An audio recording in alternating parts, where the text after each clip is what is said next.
When I was a young man, I decided that I was going to be the captain of a nuclear submarine. And now I'm going to tell you the most amazing thing that you're going to hear today. I actually was the captain of a nuclear-powered submarine. And I was ordered to take command of this submarine, the USS Olympia, 135 souls on board, 360 feet long, one nuclear reactor, able to stay at sea for months at a time.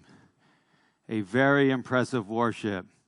And the Navy sent me to school for a year to learn all about the Olympia, and that made me very happy. I was so excited to take command of the USS Olympia because I really wanted to have a great ship. And what I thought about during that year when I was going to school was that I was going to be able to give great instructions and great orders to my crew. I thought if I gave good instructions, I would have a good submarine. If I gave very good instructions, a very good submarine. And if I gave great instructions, I'd have a great submarine. After all, isn't that what captains of submarines do? Helm left full rudder, dive make your depth 400 feet, ahead flank. I'd watch the movies.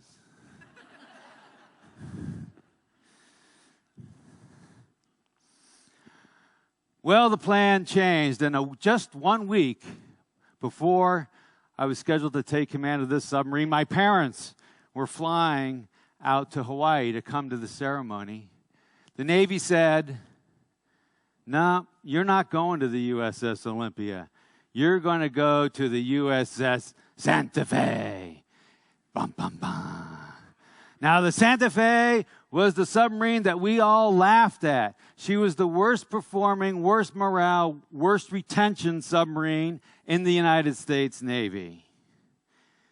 She had trouble getting underway on time. When she made a repair, she had to do it again, and sometimes even again. The year before this, of the 135 people in the crew of the Santa Fe, exactly 3 decided to stay in the Navy and re-enlisted. Not happy.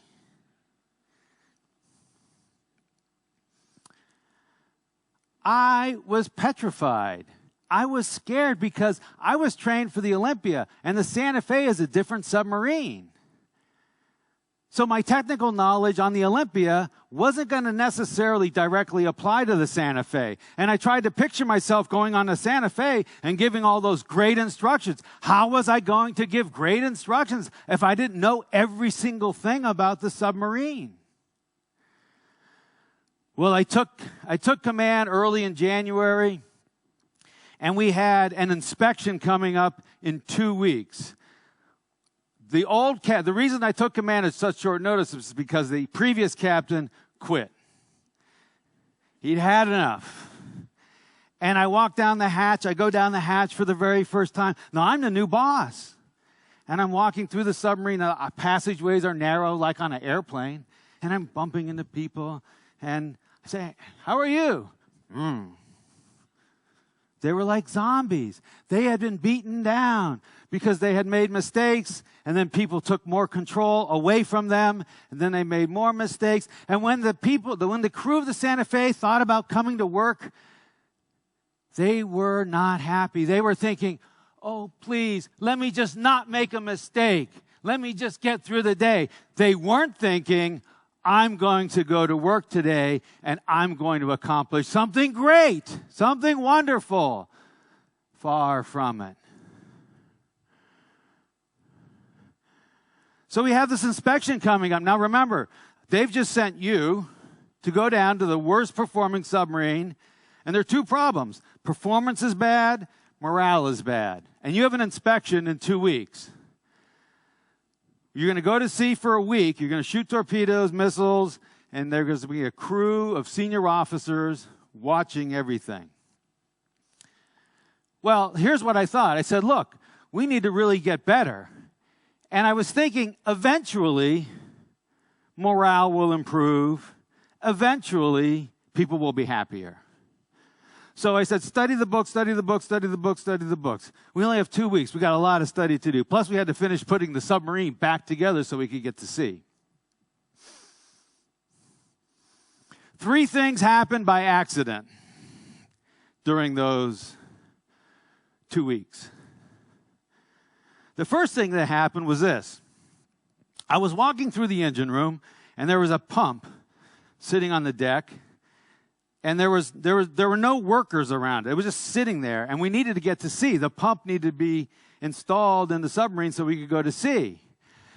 And I was all excited, and I ran around. I found the chief who was in charge of this piece of equipment. Say, hey, chief, what's going on? Why isn't the pump getting fixed?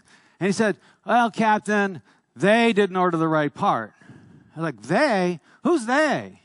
Well, supply department. Now, on a submarine, it's like the supply department chief sleeps right above the machinery department chief.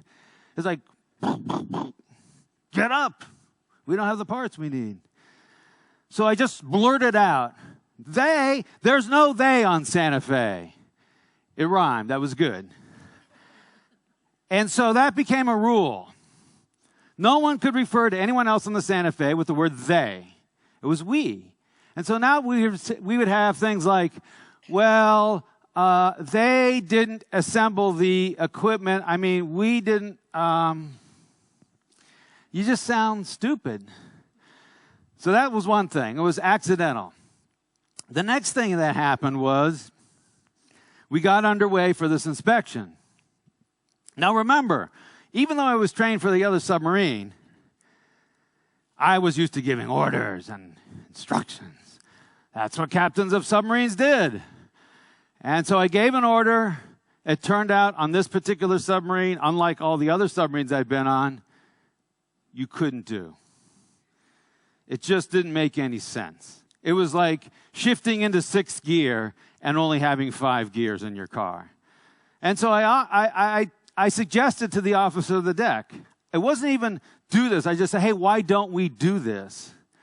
And the officer of the deck, who had been on the board for 2 years, ordered it. And one of the most junior sailors on the submarine, who was the person who was actually supposed to do it, said, we can't do that. And I looked at the officer of the deck and I said, did you know about that situation? And he said, yes, sir, I did. He looked me right in the eye. I said, well, why did you order it? What did he say? What do you think? Because you told me to. We train people to do what they're told. Remember, captains and leaders give instructions. Everybody else follows them. So we have this seesaw. The more we take control, the less we get people to think. And I realized because I was trained for another submarine, what I really needed was for my people to think, not do. Everyone does. Everyone executes about the same. The difference between amazing places to work and every other place is what's happening in the thinking.